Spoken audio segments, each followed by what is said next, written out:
El 11 de septiembre de 1973, la democracia se eclipsó de golpe. Tras 50 años del golpe cívico-militar, aún se generan divisiones en nuestro país. Acompáñanos en este documental donde visibilizaremos los acontecimientos tras desapariciones y detenciones forzosas. Cómo estos hechos han provocado el dolor que enfrentaron y enfrentan día a día las familias de detenidos desaparecidos y ejecutados políticos. El Estado de Chile registra 1.469 personas víctimas de desapariciones forzadas, 72 de ellas mujeres, ninguna en la región de Tarapacá. De estas, 1.092 son detenidas o detenidos desaparecidos y 377 ejecutadas o ejecutados sin entrega de cuerpos. Hablaremos con representantes del Estado de Chile, quienes nos expondrán el proceso de reparación y justicia para las familias de las víctimas del golpe de Estado. Nos adentraremos en los recuerdos de familiares de los detenidos desaparecidos.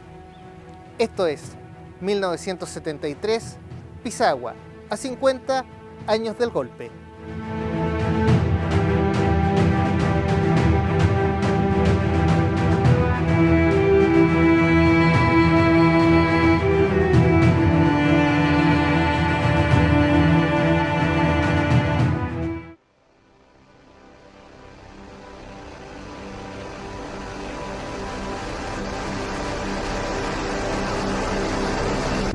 Mi nombre es Sergio Vitar. Bueno, habíamos tenido ya un preanuncio de golpe. Fue el mes de agosto, poco menos de un mes antes. Bueno, eso desató una huelga descomunal, pero ya no eran huelgas por razones de reajuste, eran huelgas para provocar el derrumbamiento del gobierno. La huelga terminó con un levantamiento que se llamó el tanquetazo. Y salió un grupo con un coronel, con unos tanques. Y en ese momento entonces, que fue temprano también, teníamos que reaccionar. Yo intenté irme inmediatamente a La Moneda, pero estaba todo cerrado, era muy difícil. La segunda vez, cuando viene el golpe del 11, ya no alcanzábamos a llegar, yo no alcanzaba a llegar y hice lo que el presidente nos había dicho: protéjanse y váyanse a algún lugar donde puedan estar más seguros, porque puede venir una arremetida inicial de liquidación de la dirigencia de los partidos de izquierda, cosa que ocurrió partiendo con la muerte del presidente. De manera que me fui a unas casas ahí hasta, eso fue el mismo 11, y el 13 sale por la radio un bando militar. ¿Qué dice el bando militar? Da una lista de personas, las cuales conmina a presentarse. Y mi nombre no aparece al principio, Vitar con B larga, no apareció, venía por orden alfabético, pero aparece al final. Habían escrito con B corta. Y me conminan también a estar presente allí y hacer. Y esa fue una decisión muy importante para mí, muy compleja, muy dura. ¿Qué hago? ¿Me escondo? ¿Qué hago? ¿Me asilo? ¿Qué hago? ¿Me presento? Y tomé la tercera decisión. Yo me llamo Engracia Palominos Lamas. Me acompaña mi hermano Germán Elidio Palominos Lamas y mi primo hermano, que se llama Marcelino Lamas Largo. Mi nombre es Héctor Marín Rosell, soy el segundo de 4 hijos de los Marín Rosell. Mi hermano Jorge, de 19 años, él fue secuestrado el 28 de septiembre de 1973 de mi casa habitación. A ver, mi nombre es Elizabeth Millar Peña. Soy hija de William Millar Sangüesa. Mi padre, ferroviario, de solo 42 años, el año que desapareció. Germán y Marcelino fueron detenidos desde su casa el 23 de septiembre de 1973 y llevados a la Sexta División. Después de la Sexta División fueron llevados al Regimiento de Telecomunicaciones, donde ellos llegaron y ya se comienzan a aplicar las torturas. Mi hermano tenía 26 años. Nos llevamos por 2 años de diferencia. Y Marcelino tenía 23 años. 23. Y de allí fueron llevados al regimiento de telecomunicaciones. Y nosotros veíamos cuando los tenían allí al lado de un galpón, en el suelo, durante el día, y los tenían tapados con sacos, con frazadas, y a pleno sol. Y en la noche los sacaban, en la noche uno no los veía, pero la gente de allí comentaba que los mojaban, los tenían desnudos y los mojaban. Entonces pasaron diferentes tipos de tortura que los compañeros expresos políticos han declarado en los procesos de mi hermano y de mi primo. Bueno, yo tenía 17 años, yo estaba en segundo medio, el día que llegan a mi casa a secuestrar a mi hermano, el Servicio de Inteligencia Militar, comandado por Roberto Fuentes, que es el que recuerdo, eran todos civiles, montaron un operativo gigantesco. Yo vivía en la calle La Torre 1048.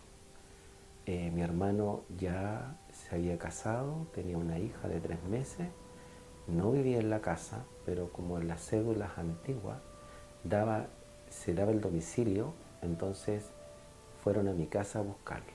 Él ya había sido detenido porque el golpe a él lo pilló en Santiago, no en Iquique, y como no había transporte, había huelga, él llegó junto con José Samson, otro detenido desaparecido, él llega a dedo acá a Iquique el 18 de septiembre de 1973. Mi padre lo llamaron por banda el día 24 y se presentó en investigaciones y de ahí se lo llevaron a telecomunicación. De 1973, 24 de septiembre de 1973. En el telecomunicaciones por compañeros de él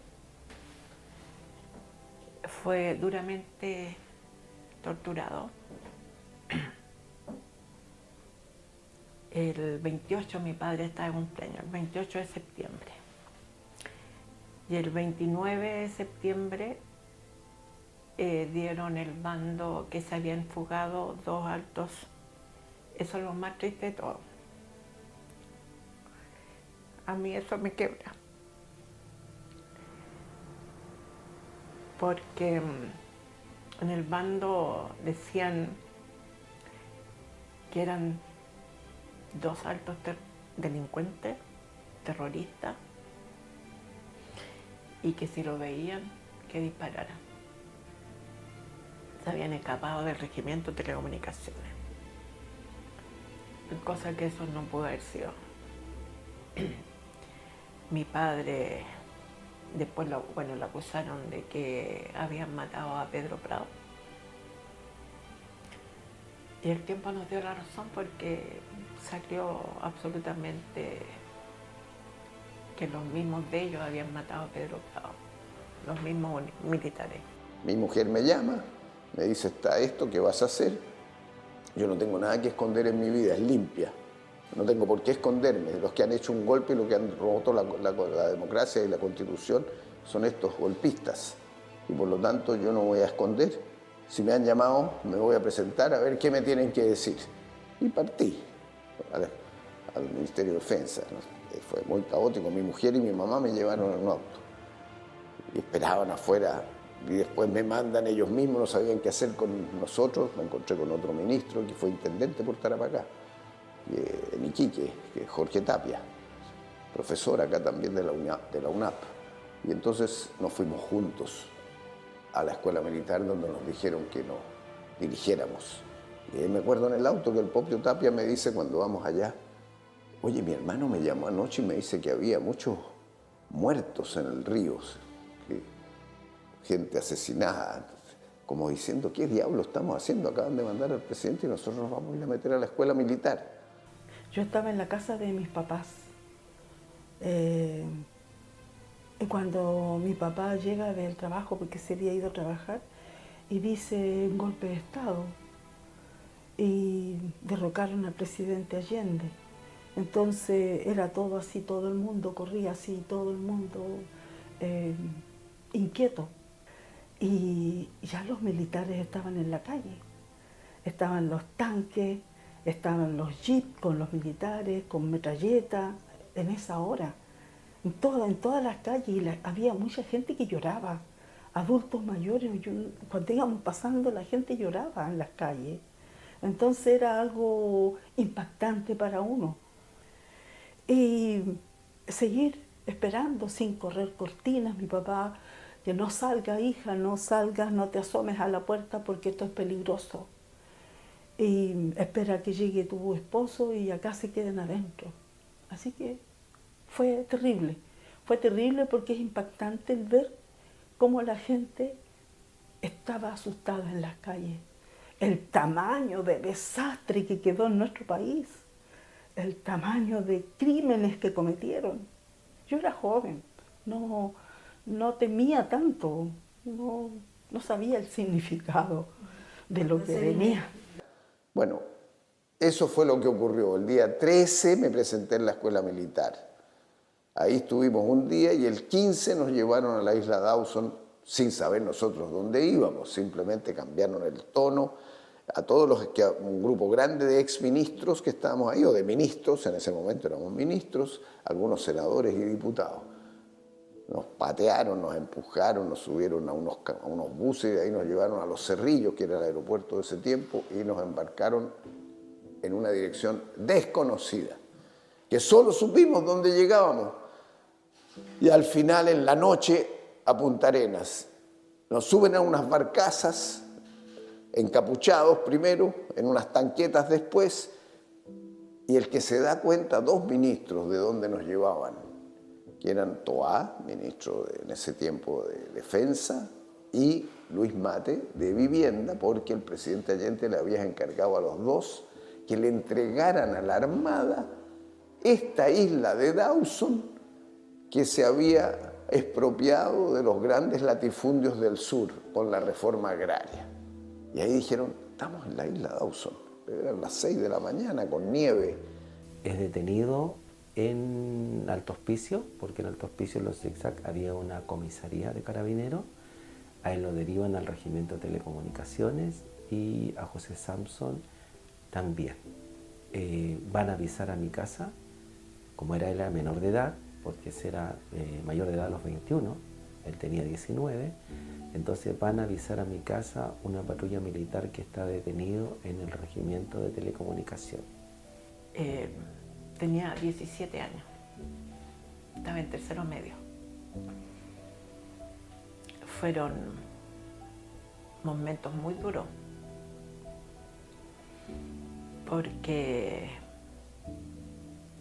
fue terrible cómo sacaban después al pasar de los días. Primero era terrorífico, porque como Iquique en esa época estaba lleno de regimientos, así que todo el día tanquetas por todos lados, metralletas, gente en los altos de las casas apuntando.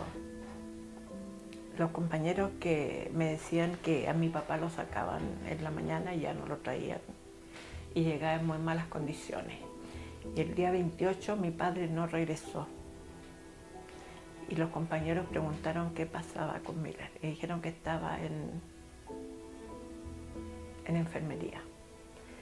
Mi padre no alcanzó a llegar a Pisagua, mi padre desapareció del Regimiento de Telecomunicaciones, o sea, alcanzó a estar 5 días.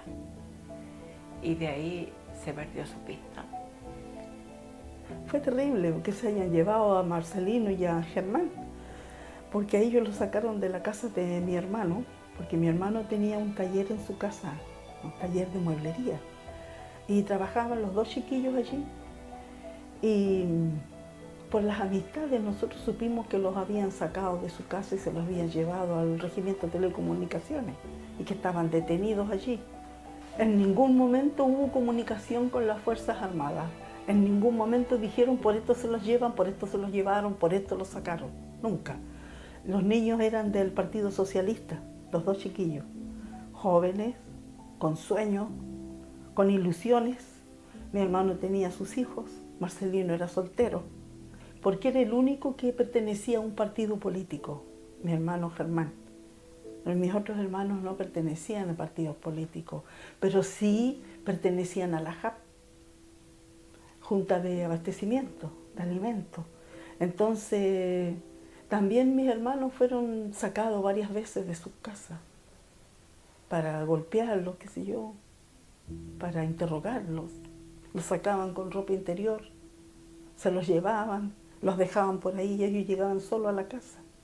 Cuando sabe que lo llevan a Pisagua, mi papá le escribe en un papel a mi hermano y le pone: hijo, son las 12:30, sé que te llevan a Pisagua.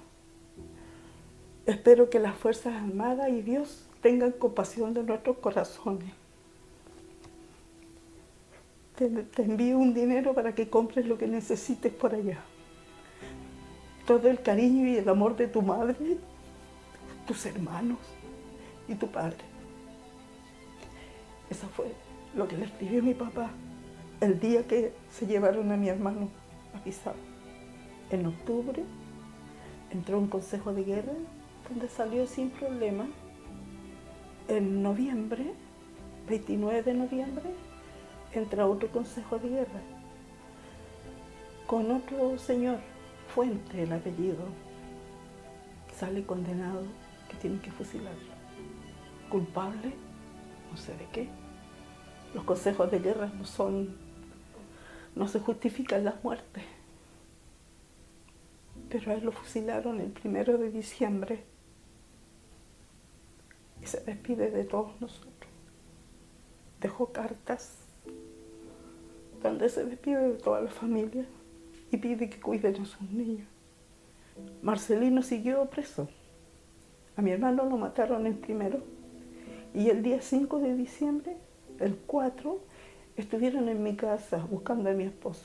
Yo le avisé a mi esposo que tenía que regresar porque lo estaban buscando los militares. El día 5 lo fuimos a dejar al regimiento. Los fuimos a dejar al regimiento cuando podíamos haberse ido a cualquier parte, pero lo fuimos a dejar. Y también fue llevado a Pisagua. También mi esposo fue un preso político en el campo de concentración de Pisagua.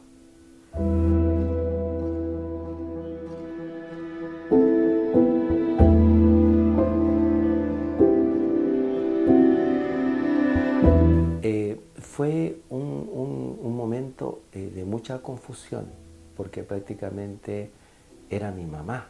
Ella era muy joven, tenía apenas 35 años. Entonces ella lo primero que dice, yo quiero saber dónde está. Llévenme dónde está él. Y esa patrulla que avisa, se va con ella al regimiento de telecomunicaciones y mi mamá regresa al día siguiente. Porque como a mi hermano ya lo habían torturado, ella se queda con él en la enfermería y duermen juntos en el regimiento de telecomunicaciones. Y el día 19 de septiembre, a los dos, en un jeep, lo van a dejar a la casa materna. De ahí mi hermano lo vi después de esa detención, lo vi otra vez más, que fueron prácticamente como unos 2 o 3 días antes de su detención y desaparición, porque él llega cerca de la casa y conversamos en una esquina. Entonces ahí me dice, alcancé a ir a ver a la abuela Carmen, alcancé a ver a la tía Carmen, del tío que está en Pisagua, y me dice, desde que llegué nunca han dejado de seguirme, nunca. Yo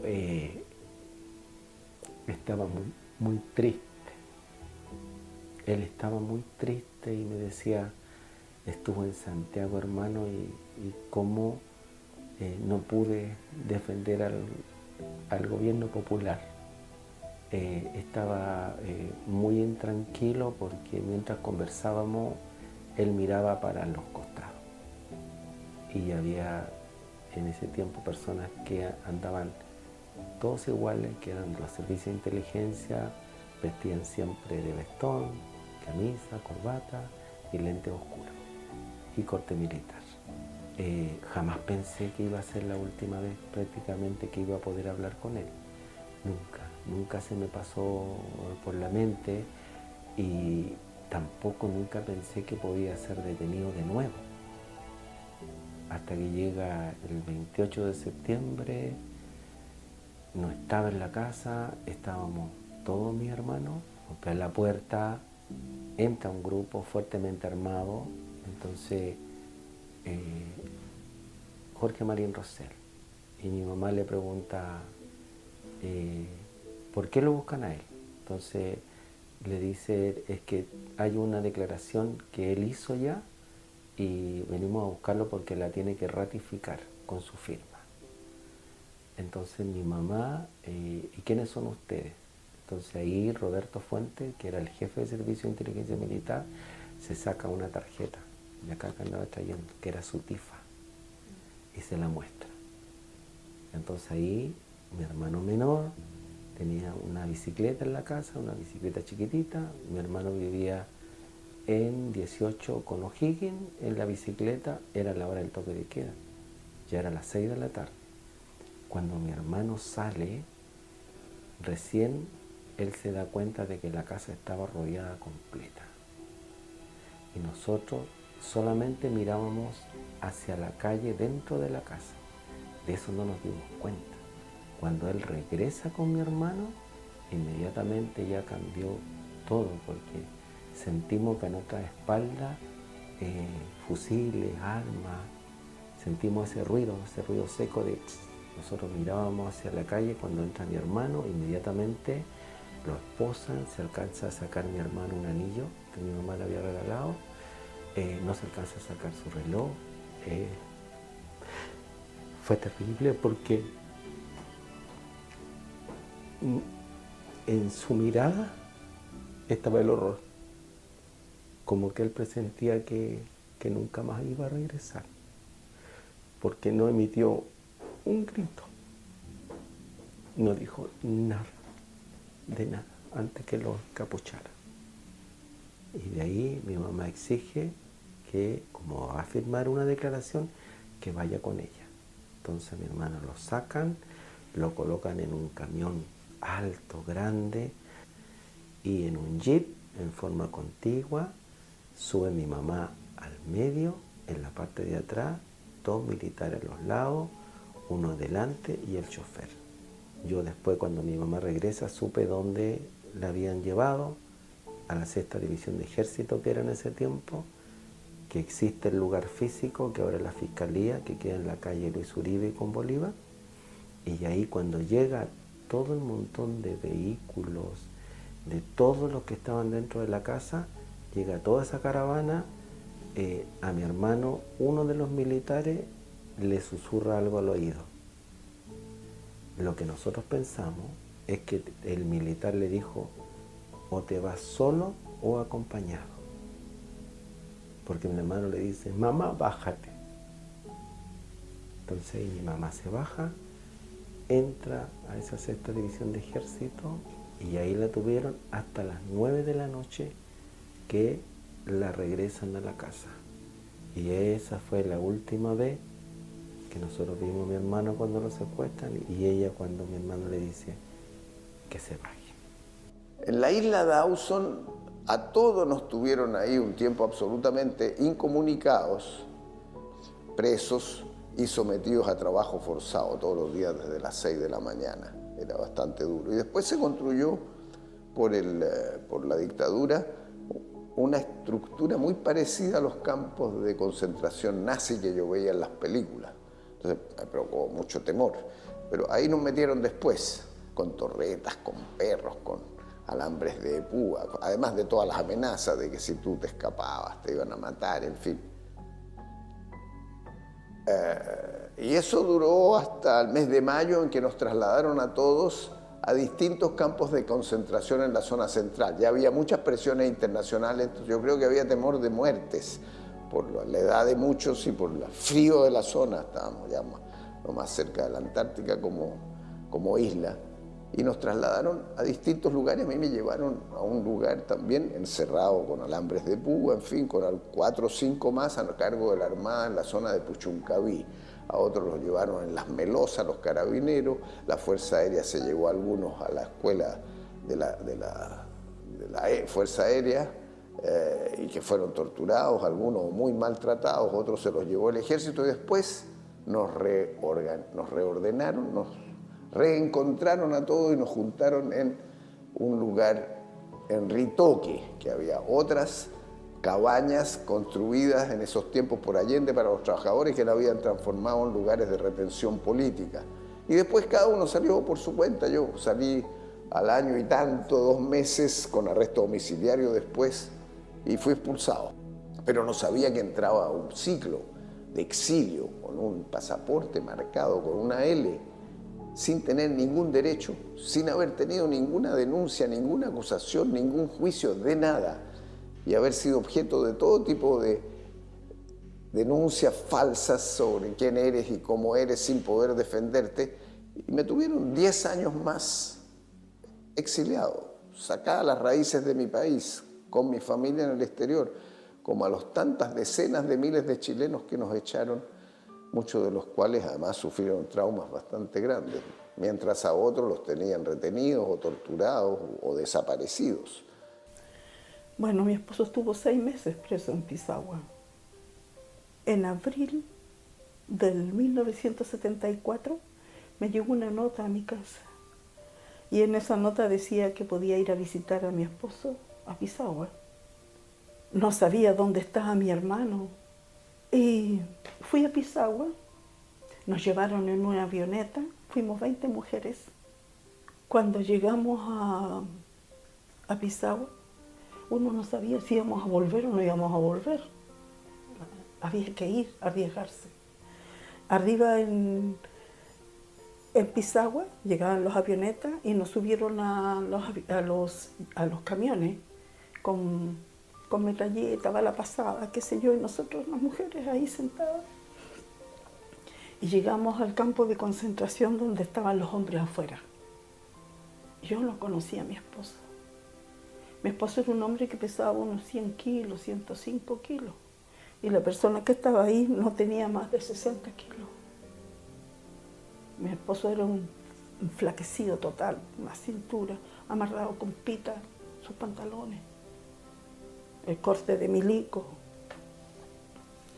Así es que allí estuvimos un día. Y me comentaba que desde que había llegado, había sido detenido, nunca había comido con cuchara, tenedor, cuchillo. Ellos comían con una cuchara de palo que cada uno se fabricaba. Me decía, primera vez que comen con esto. Yo quedé súper impresionada cuando vi a mi esposo, porque no lo conocí. Y él ahí quieto, no se podía mover, hasta que le hace seña que me vaya a ver. Y yo no podía creer que ese era mi marido. Se llevaron a los hombres sanos y nos entregaron los hombres enfermos.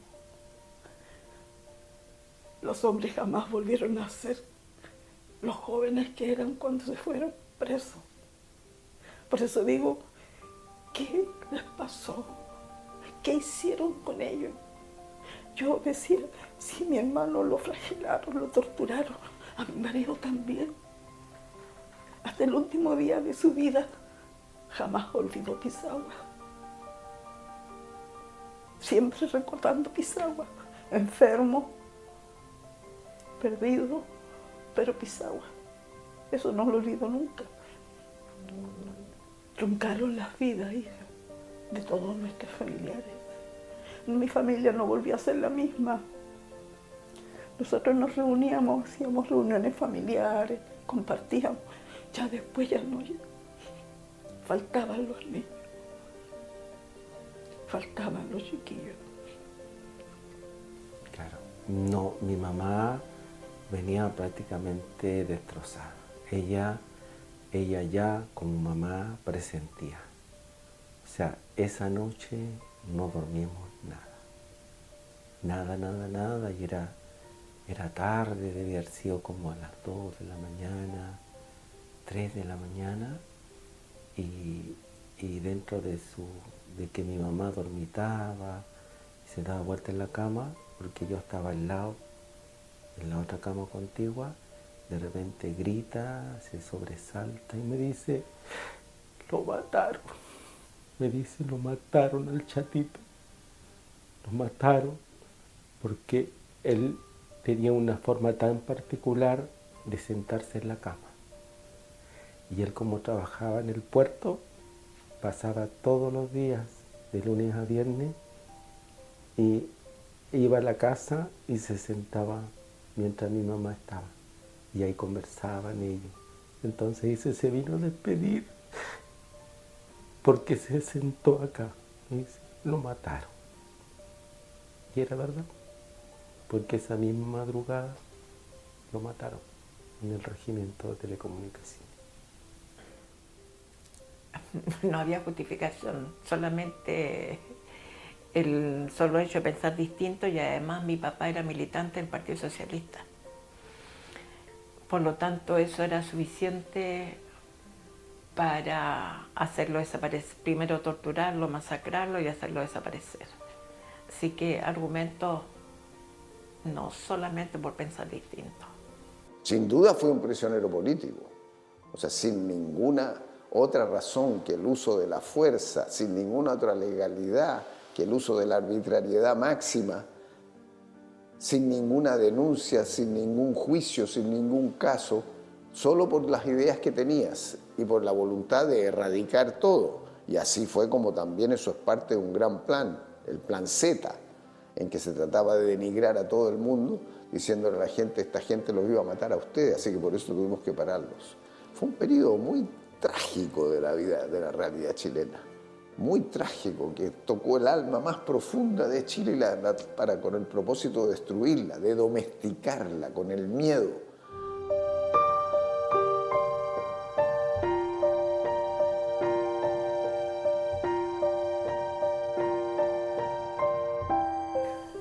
Hay que hacer de tripas corazón y seguir adelante. Jamás he olvidado, nunca, nunca olvidaré lo que he vivido, porque ni siquiera para comer teníamos. Mi esposo fue relegado a Illapel, donde no teníamos nada de nada, no había trabajo. Así es que son momentos difíciles. La gente no cuenta estas cosas, pero esto es lo que nos pasó y todos vivimos de diferentes formas, pero todos vivimos con necesidades.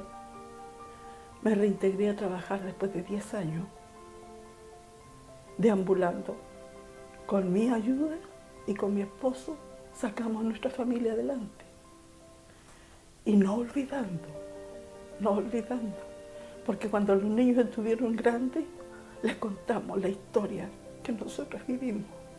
Yo creo que hicimos tantas cosas por buscarlo y muchas veces nos dimos cuenta que fuimos más allá y nos podía haber costado la vida también a mí y a mis demás hermanos, porque mi mamá salía todos los días a buscarlo y ahí empiezan a negar. Recorríamos todos los regimientos, íbamos a la morgue todos los días, íbamos también al hospital y en todas partes, no está detenido, revisen la lista, revisen, no está detenido, nunca estuvo acá. Entonces, y mi mamá decía, pero tiene que estar en algún lado. Yo recuerdo de que el día 29, cuando vamos al regimiento de telecomunicaciones, nosotros lo nombramos, Jorge Marín Rosell, y no fueron a la lista. Y nosotros nos quedamos ahí esperando una respuesta, si cómo estaba, si estaba bien o si algún papelito, algo de saber. Entonces no nos dieron ninguna respuesta y solo nos devolvieron una frazada, nada más. Entonces ahí empezamos nosotros recién tratando, porque nunca pudimos entender qué es lo que era ser detenido desaparecido, era una palabra desconocida. Nunca se imaginaron, nunca nosotros nos imaginamos, fuimos como viviendo esos momentos tan difíciles, pero también tratando de darnos ánimo, porque mi mamá decía, ni una lágrima, vamos a ir, ni una lágrima, lloremos de vuelta, lloremos en la casa, pero a ellos nunca, ni una lágrima, nos tienen que ver débil. Y así lo hicimos, por años. grande. Y doblemente no es fácil, porque mi padre no vivía con nosotros, mis papás estaban separados, pero yo fui siempre su regalona. Y no porque, sino que porque teníamos una conexión especial los dos. Yo me sentía con mucho derecho a decirle lo que se me ocurriera. Conversábamos mucho. Teníamos una complicidad muy especial los dos. El día 24 de agosto es el día que yo estoy de cumpleaños. Y es el día que yo dejé de ver a mi padre. O sea, que tuvimos conversaciones. ¿Por qué el 24 de agosto? Porque el 24 de agosto él me invitó al Café Derby, que era un café como, y nos fuimos como mi cumpleaños. Y nos pusimos a pelear. Y yo le digo, papá, le digo yo, las cosas están tan malas, por favor, deja el partido, algo te va a pasar. Eso fue el 24. Y el día 11 de septiembre fue el golpe de Estado. Y él me respondió, no, es que te va a pasar algo que tú tienes que entender. Le decía yo así, algo te va a pasar. Entonces me dijo que no podía, que era superior. Yo en ese momento estaba muy enojada con él y lo mandé a la Monterrey. Y estaba tan enojada que no lo hablaba. Podía pasar por al lado de él caprichosa. Ahora que estoy vieja entiendo muchas cosas, pero es que lo he pasado, porque lo he vivido. Mi mamá nunca quiso que yo perteneciera a una organización, pero ella tenía mucho temor que a sus hijos les pasara algo. Ella no quería que a nosotros nos pasara lo que le había pasado a su esposo. Iban a mi casa, el grupo este de militares, entraban mientras nosotros estábamos durmiendo, entraban a la casa como que era su casa de ellos, e iban a allanar, rompían todo lo que encontraban, los colchones, las murallas, hacían hoyo en el patio, donde están las armas. Y jamás hubieron armas en mi casa. Todo lo que hicieron fuera destruir, amedrentarnos. Ellos eran prácticamente los dueños. Entonces era una forma de amedrentarnos a mi mamá y a mí, que éramos los dos que lo buscábamos, porque después mis hermanos ya se fueron, se casaron. Entre ese periodo, entre el año 73 y 75, mis dos hermanos se casaron. Entonces quedó mi hermano menor, chiquito, yo y mi mamá, los tres. Nadie más, hasta que mi mamá, en su desesperación, yo creo que como mamá casi prácticamente trastornada, de repente yo sentía golpear la puerta y venían los militares a dejar a mi mamá. Andaba a pie pelado, andaba en pijama. Y seguramente le colocaban algún calmante o la llevarían al hospital o a la enfermería del regimiento. La cosa que yo de repente dentro de mis sueños sentía que tocaban la puerta, iba a abrir y traían a mi mamá prácticamente como casi dormida. Entonces, como nunca dejamos de buscarlo, fue tanta la presión que tuvimos que se vieron obligados primero a dictar un bando, el bando número 64, indicando que en ese bando que se habían fugado dos extremistas peligrosos de un lugar donde estaban detenidos. Nunca dijeron el lugar. Cuando nosotros fuimos después del bando hacia el regimiento de telecomunicaciones, ahí verbalmente nos dicen que mi hermano es un extremista marxista que mató en su huida al soldado Pedro Prado y que donde lo encuentre lo iban a matar. Entonces nosotros, no conformes, porque mi mamá le dijo, mi hijo no es delincuente, mi hijo no es asesino y ustedes lo mataron y yo quiero que me lo entreguen. De ahí salimos del regimiento de telecomunicaciones, nos fuimos a la 6ª División de Ejército, donde fue la última vez que mi mamá lo vio, entramos y logramos conversar con el mayor Stick de ese tiempo, logramos entrar a su despacho y él nos grita y nos dice, nos repite lo mismo.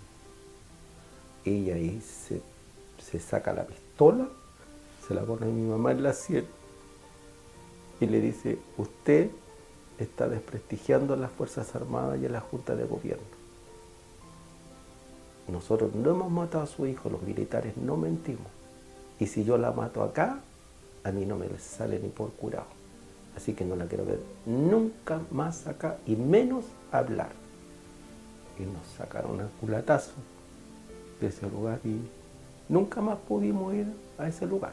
Porque no, ya después, que fue el año 75, el 18 de agosto, como a las 3 de la tarde, van y secuestran el mismo grupo en mi casa a mi mamá, en presencia mía y de mi hermano más chico.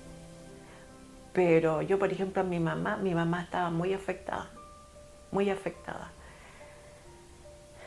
porque aunque ellos se habían separado, tenían buena comunicación. O sea, siempre fue el padre presente, porque mi papá no iba a ver todos los días, salía del ferrocarril y no iba a ver cuando recién se separaron. Después cuando ingresó al partido ya no iba a ver menos, porque era más partido, porque la verdad las cosas que eso fue su pasión. Y eso fue un compromiso que a mí me costó entenderlo y lo he tratado de entender, pero a veces me viene esa cosa, esa rebeldía que veo de estos políticos de ahora y yo digo, ¿valió la pena? Ahora no, pero tanta gente que dio la vida por ese ideal, por ese sueño de tener un mundo mejor. No le reprocho nada, a mi papá no le reprocho nada porque él lo hizo con convicción, lo hizo porque realmente él estaba convencido de eso. Llegó un documento a la casa que habían fusilado a mi hermano por consejo de guerra, por decreto, qué sé yo, por una firma ilegible del oficinista y que se le había dado cristiana sepultura. La cristiana sepultura habló el 2 de junio de 1990, porque el cuerpo de mi hermano estaba allí. Esa fue la cristiana sepultura, en una fosa. Y llega ahí, y ahí yo no tenía nada, simplemente lo seguí en un auto, porque la colocan en un vehículo sin patente, eran 5 agentes, el mismo que había ido, Roberto Fuentes, con otros agentes más, todos fuertemente armados, todo de civil, una camioneta grande, chévere, de un color medio verdoso, como camuflaje así, y yo seguí a la camioneta hasta que la camioneta tomó contra el tránsito. Entonces ya no la pude seguir más y llego a mi casa de vuelta y en mi casa, como nosotros éramos comerciantes, a partir del golpe nunca más nos dejaron trabajar, porque esa feria que era de la Torre, que eran más de 300 familias, todos fuimos expulsados y nunca más pudimos trabajar en el lugar. Por lo tanto, no teníamos ingresos. Entonces, mi mamá dijo, de algo tenemos que vivir, y empezamos a construir piezas al interior de la casa. Y al interior de la casa, lo que yo no entendía, que vivía un militar joven, que no era de acá, y otro militar que era de la Fuerza Aérea. Yo, años después, pude entender el por qué esas personas vivían en mi casa. Entonces mi mamá un día me contó, me dijo, hijo, ¿sabes qué? ¿Por qué la arrendé a ellos? Porque les preguntaba por tu hermano. Quería saber si alguna vez ellos lo podían haber visto, yo les mostraba las fotos, pero ellos no eran de acá, me decía, y ellos sabían de nuestra historia, que no éramos ni terroristas, ni éramos malas personas, sino que simplemente teníamos ideas distintas, pero nada más. Y gracias a esa persona que estuvo ahí en mi casa, a mi mamá no la hicieron desaparecer. Porque cuando él llega a las 6 de la tarde a mi casa, yo le cuento y le digo lo que había pasado. Entonces me dice, lo único que te pido, no salgas, no, quédate aquí, no salgas, no, porque es riesgoso, quédate, yo te voy a ayudar. Y de ahí eran como, yo creo, a las 10 de la noche, más o menos, del mismo día, el mismo grupo regresa a mi mamá a la casa.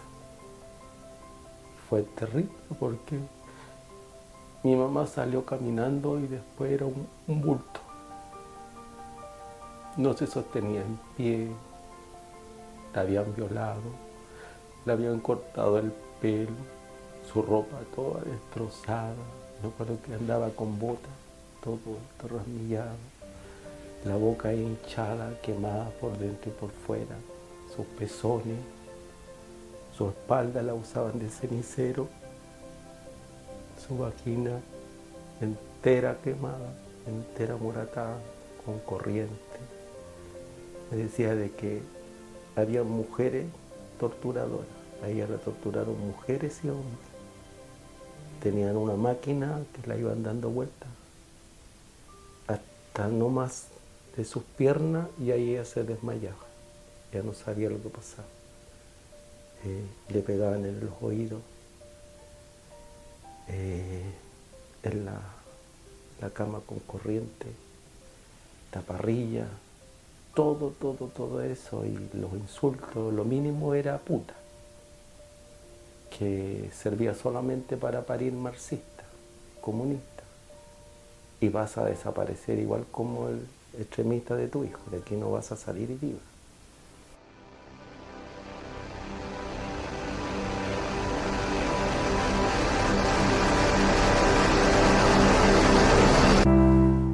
Mi papá supo que habían fusilado a su hijo. Mi papá jamás volvió a ser el mismo. Jamás volvió a reír. Pero hay algo que es muy importante y que a mí me pasó. Uno hace familia. Y yo hice otra familia. ¿Y sabes cuál es mi familia ahora? Es AFEPI. Porque esa cosa que no sé cómo explicarla, eso que siento que a veces estoy triste y me levantan, porque siempre va a haber alguien, pero ellos nos enseñaron, porque es difícil no sentir odio, pero tenemos que luchar contra eso, no podemos sentir odio, y lo vencimos eso. Pero de repente teníamos rabia, bronca y todo eso. Y no, porque el odio los llevó a eso. Y nosotros no podemos ser así, porque ellos son peor que animales. Fueron peor que... Fueron malditos. Fueron terroríficos. No caben en mi mente cómo pudieron hacer cosas tan tremendamente terrible con nuestros familiares, con Marta Ugarte, la profesora que tiraron del helicóptero, que también el mal la arrojó para saber la verdad. ¿Cómo tenemos que esperar eso cuando los presidentes no hicieron nada por esclarecer la verdad? Sí. Yo no perdono ni olvido. Para mí no va a haber nunca reconciliación. No, primero, ¿con qué me reconcilio? Nadie me ha pedido perdón. Pero tengo el derecho de saber qué fue lo que pasó con mi padre, qué hicieron con él, por qué hicieron eso, cuál fue la justificación de ello. Eso quiero. Y no voy a parar. Un consejo para todos los que llegan a vivir estos periodos es no olvidar. Pero no hacerlo para tener venganza, no olvidar para no ser estúpido, no olvidar para no exponerse de nuevo, no solo a ti, a toda tu gente, a todo un país, a tantas personas que van a sufrir, mamás, papás, niños. Y el temor de relacionarse con los demás y dividir la patria de manera tan violenta entre unos y otros, que ha sido tan difícil recomponer por generaciones.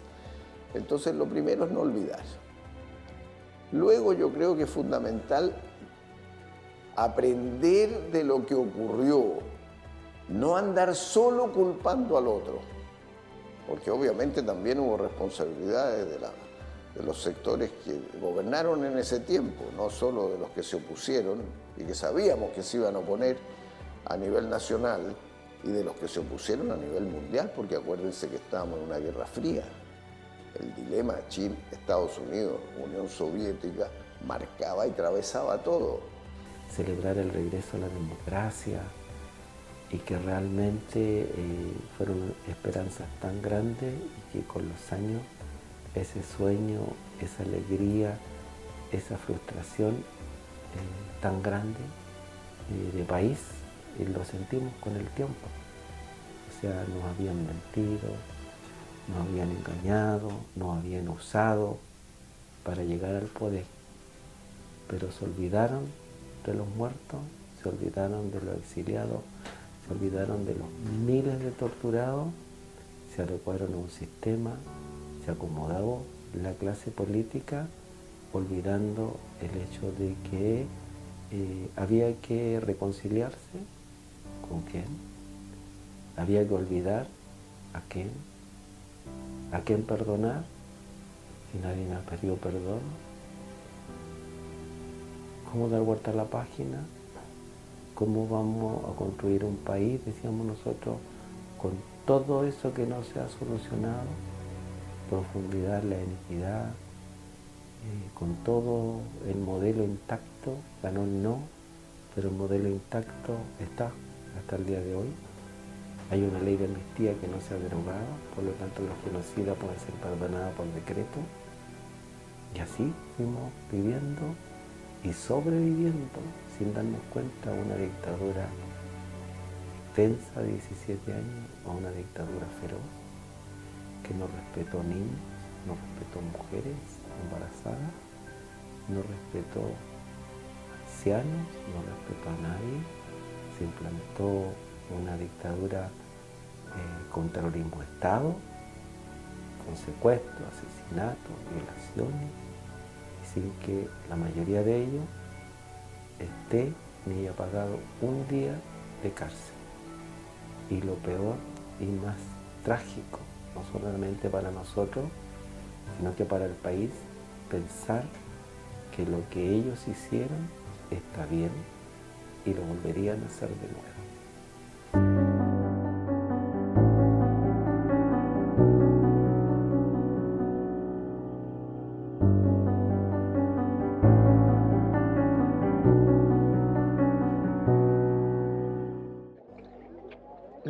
La fosa de Pisagua significa el recuerdo de quienes lucharon por su pueblo, porque fueron todos dirigentes políticos que defendieron los intereses que perdía nuestro pueblo. Y ellos, por defender los valores, están en esta fosa tras mío. Por eso que nosotros, los políticos que tenemos la misma idea de defender los intereses de todos, no podemos hoy día no estar con ellos en este momento tan significativo, en el recordar en su fosa donde están, que ellos entregaron la vida por todos los chilenos. Sí, estamos trabajando en construir y en actualizar algunas rutas de memoria en todo el país. Esta es una de las regiones que en diciembre pretendemos tenerla cerrada, digamos, con todos los lugares identificados, que fueron lugares de detención, de tortura, donde se cometieron distintas violaciones a los derechos humanos. Y es por eso que hemos estado trabajando en toda la región de Tarapacá a través, digamos, de nuestro ministerio. Sí, es muy importante el compromiso que hizo el presidente Boric y el gabinete completo respecto al anuncio del Plan Nacional de Búsqueda. Existen ya en Chile información contundente en los distintos informes de verdad y de tortura. Sin embargo, hay muchas familias que siguen esperando por sus detenidos desaparecidos, por sus familiares. Y el Plan Nacional de Búsqueda tiene ese norte, generar, digamos, de alguna manera la búsqueda permanente de quienes fueron desaparecidos, quienes fueron ejecutados y hoy desconocemos su paradero. Para eso, distintas instituciones del Estado van a formar parte del Plan Nacional de Búsqueda. En el caso de bienes nacionales, estamos aportando con toda nuestra experiencia y experticia respecto a los catastros, a la identificación geoterritorial, a la localización de lugares que han sido identificados como lugares en que hubo personas detenidas o fueron sus últimos paraderos. Bueno, nosotros desde el Servicio Médico Legal tomamos conocimiento de este tipo de hechos específicamente cuando a requerimiento de las Cortes de Apelaciones que están investigando con mucha posterioridad, por supuesto, las causas de violaciones de derechos humanos cometidos en las dictaduras, nos pregunta respecto del daño de las personas, cierto, que han denunciado. Y allí nosotros nos hemos percatado de algunas cosas que son bien particulares y que en realidad también están descritas en los informes de Memoria y Justicia, como en la Comisión Walech, por ejemplo, una de las cuales es que las mujeres, específicamente las mujeres que pudieron haber vivido cualquier tipo de de torturas, de violaciones de derechos humanos en época de la dictadura, no denuncian tanto. Los registros dicen que aproximadamente el 12% del total de los testimonios que se prestan en la Comisión Walech corresponde a mujeres, lo que no quiere decir que hayan sido pocas las mujeres que hayan sufrido detención política y tortura, sino que más bien son aquellas que estuvieron dispuestas a dar testimonio. Este es un dato que a nosotros nos parece bien relevante porque muestra también en el macro algo que nosotros observamos desde el Servicio Médico Legal, y es que en la mayoría de los casos que vemos, quienes llegan a las evaluaciones periciales y que están involucrados en las causas, y como querellantes, que son las causas que llevan los ministros de las Cortes, que los que vienen son hombres, ¿no? Entonces, cuando ustedes nos preguntan cómo las mujeres se vieron afectadas, en realidad lo sabemos poco. Sabemos por los registros que hay, que son estos, que las mujeres sufrieron tortura, en la mayor parte de los casos torturas sexuales, de aproximadamente 3.390 más o menos mujeres que prestaron su declaración en la Comisión Walech, todas sufrieron algún tipo de tortura sexual. Sin embargo, las que reconocen haber sufrido violación son solo 339, es un porcentaje muy pequeño. Sabemos que hay tortura sexual como parte de las estrategias de tortura cometidas contra todas ellas. En algún momento también nosotros logramos pesquisar que las mujeres que sufrieron este tipo de vejámenes en el contexto de la prisión política en dictadura no se atreven a decir lo que les pasó. Muchas de ellas que prestaron declaración, daban declaración y vienen a las pericias a dar cuenta de la prisión política, pero no necesariamente están dispuestas a reconocer la tortura sexual, lo que nos parece que tiene que ver justamente con el daño que se genera producto de estas situaciones en las cuales no es fácil, primero, aceptar haber sido torturado y menos aceptar a 40 y 50 años, ¿cierto?, de cuando llega la justicia finalmente a hacerse cargo de las causas, aceptar en estos momentos de su vida que entonces fueron torturadas sexualmente. La tortura es un tipo de violencia relacional. La violencia de Estado es una violencia relacional porque uno tiene una relación con el Estado.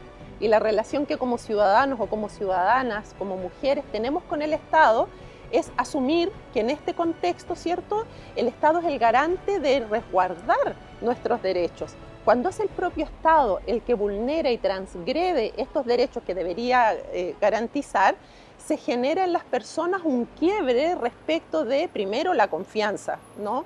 Cómo lo viven las personas que han sido torturadas, como lo viven las mujeres que han sido torturadas, lo viven como un quiebre de confianza. Como Servicio Médico Legal, en las pericias psicológicas y en las pericias médicas hemos visto en la mayoría de los casos solo hombres. Y las mujeres que hemos visto han sido muy poquitas, han sido, yo diría, casos que no superan los 10 del total de prisioneros que estuvieron en Pisagua, sabemos que hubo grupos de mujeres que estuvieron prisioneras en Pisagua durante todo el tiempo que Pisagua estuvo abierto como campo, ¿cierto?, de prisioneros. Y las mujeres que han venido acá sin transgredir sus secretos, ¿cierto?, en el contexto de las pericias, la mayoría de ellas han reconocido la prisión, la mayoría de ellas han reconocido las privaciones de algunas necesidades. La mayoría de ellas han reconocido los insultos, la denostación, pero no han reconocido la tortura sexual. Y en el contexto de la labor que nosotros tenemos como institución del Estado de realizar las pericias psicológicas para poder determinar los daños, pero con un compromiso de derechos humanos, sabemos que no podemos forzar relatos que las propias personas no están dispuestas a dar. Lo que ha ocurrido en esta conmemoración de los 50 años es que hemos tenido que abordar para nuestra evaluación y perfeccionamiento constante de la democracia muchos temas. Este es uno de los temas tal vez más dolorosos, y el caso de la fosa de Pisagua es uno de los temas que nos recuerda el horror de una dictadura, el horror de perder las libertades y las garantías básicas de la convivencia. Sin embargo, yo quisiera decir algo, esto no solamente es una discusión respecto de las víctimas y de sus familiares, que por cierto que les debemos reparación, además de un conjunto de tareas que están pendientes en algunas partes, porque en algunas partes sí se han reformado y contestado bien. Verdad, justicia, reparación, garantía, no repetición, son lo que nos pide la justicia transicional, pero cada vez más se está pidiendo que la memoria sea un quinto pilar dentro de esa justicia transicional. Y ahí uno se lleva a la siguiente pregunta, ¿esto es solamente una preocupación o una necesidad que debemos responder para las familias o es para todo Chile? Yo creo que en el marco de la conversación nacional actualmente, de los 50 años, yo quisiera que se viera no solo como una forma que tenemos de responderle al dolor de las familias, sino que también a las necesarias y apremiantes, yo creo a esta altura, necesidad de evaluar los aprendizajes de la democracia chilena, de los riesgos que conlleva no tener democracia, de los peligros que tenemos si perdemos libertades que nos ha costado tanto conquistar.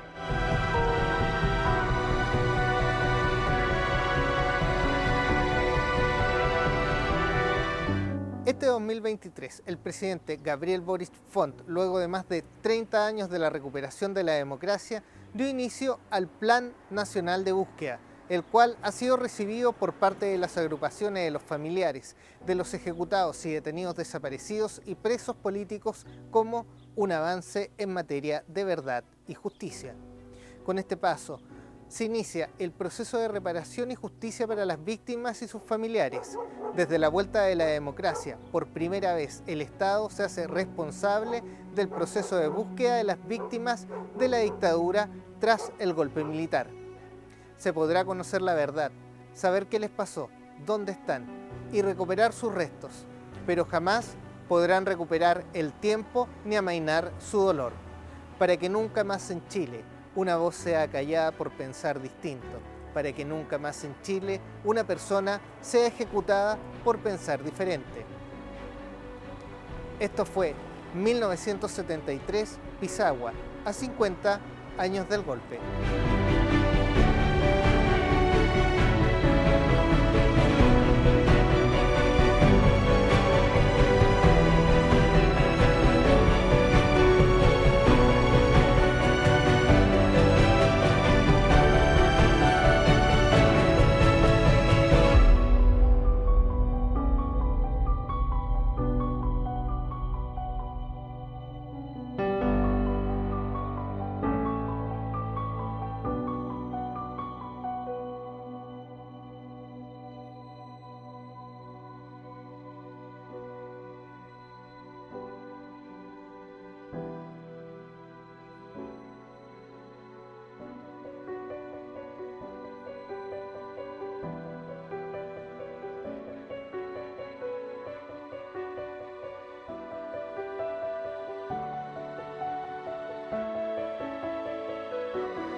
familiares, amigos y compañeros, lancemos los globos al aire.